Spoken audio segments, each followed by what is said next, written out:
Hi, Patricia here with Rapid NCLEX.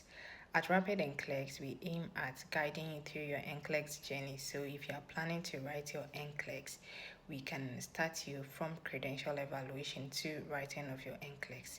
We are just a DM away. So our main topic for today is cardiac dysrythmias. Okay, so we'll be doing some cardiac dysrythmias and basic interpretation of EKG for your NCLEX exam.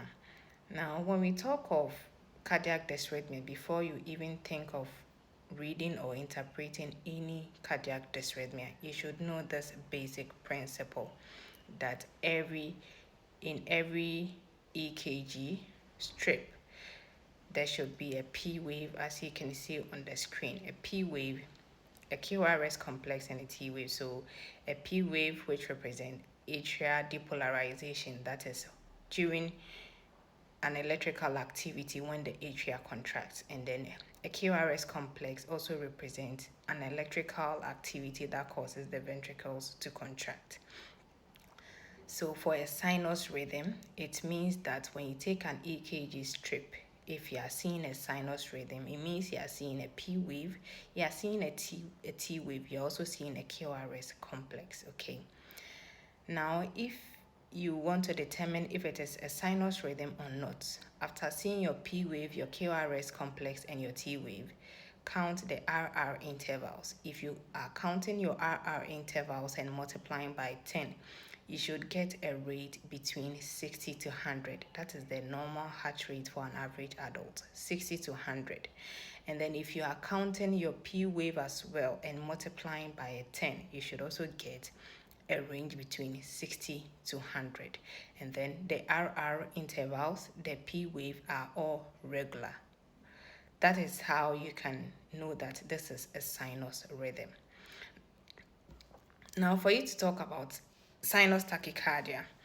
So for sinus tachycardia, it means that we are seeing our P wave, our QRS complex, our rate is a little bit over 100. Okay, so from 100 to 150. That is a sinus tachycardia. Many factors can contribute to a sinus tachycardia. So in patients who are on certain medications, pain can cause a sinus tachycardia. Anxiety can also cause a sinus tachycardia. So patients who are dehydrated, any activity or anything that reduces our cardiac output, in hemorrhage, we can have tachycardia. Okay, so for our treatment, our main aim is to treat the underlying cause for a sinus tachycardia, whatever that is causing the sinus tachycardia at that moment. If it is dehydration, you hydrate your patient. If it is pain the patient is experiencing, you give the patient pain medication. If it is anxiety, you can reassure the patient, and then you administer your anxiolytics. Okay, this is how we treat a sinus tachycardia. And now for sinus bradycardia.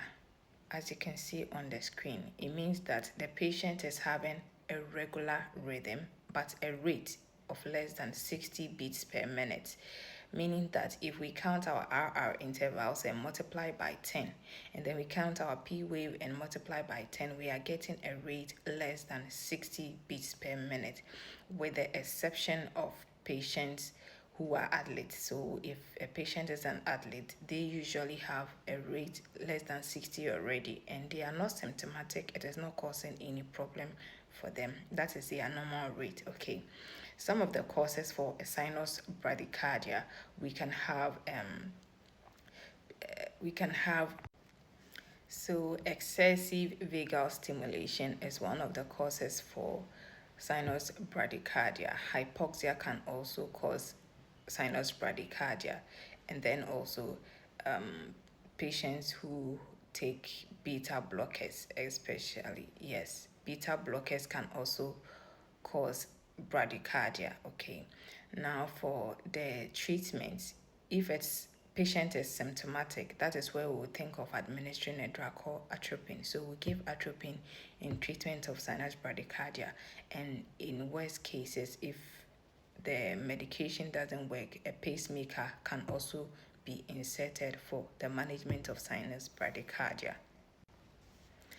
And now for atrial fibrillation, there is rapid disorganized depolarization of the atria, so meaning that there is quivering of the atria. The atria is unable to contract and squeeze blood out in a normal heart. Okay, so they are going to have quivering, okay, like a bag of worm moving. And for them, they can have a rate between 350 to 600, a higher rate. Okay, so for patients with atrial fibrillation, one of the major things we are scared of is the risk for clot formation. And once clots are formed, they will definitely move through the blood or the system, make circulation, and this can result in a stroke. Okay, so atrial fibrillation, one of the key things we are scared of is patient having a stroke. And for these patients, we keep them on anticoagulants for the rest of their life. So we give them anticoagulants. And then also we can do a cardioversion for them.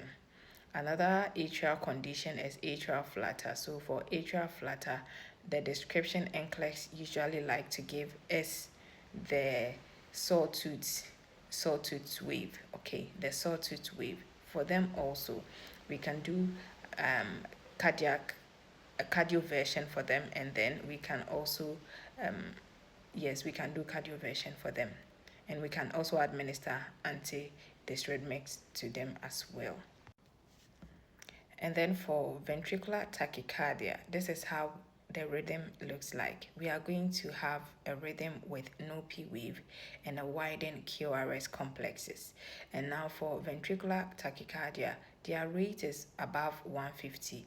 One thing you should take note of is that we can have a ventricular tachycardia with no pulse, a ventricular tachycardia with no pulse, and a ventricular tachycardia with a pulse. So for their management, if you are seeing a ventricular tachycardia rhythm and the patient has a pulse, we can give our anti-arrhythmias or anti-dysrhythmias, and then we can also do a cardioversion for them.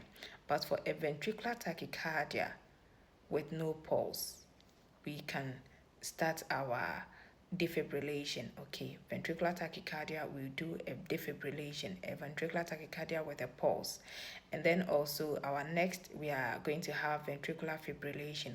So ventricular fibrillation, there is quivering of the ventricles, okay, and the ventricles are unable to squeeze blood as required. And for the management, we will also do a defibrillation. This is how the ventricular fibrillation rhythm also looks like. The main thing is to use your algorithm, and then you start your defibrillation. Okay, and then we can the key thing you should take note when it comes to ventricular tachycardia and then ventricular fibrillation is that they are the only shockable rhythms. Just keep this in mind for your NCLEX so that you don't go about defibrillating every patient. The only condition or the only rhythm we can shock, we can defibrillate is the ventricular tachycardia with no pulse and ventricular fibrillation. Okay, our last here is going to be asystole. So for asystole, we are going to see a flat line, no wave, no P wave, no QRS complex.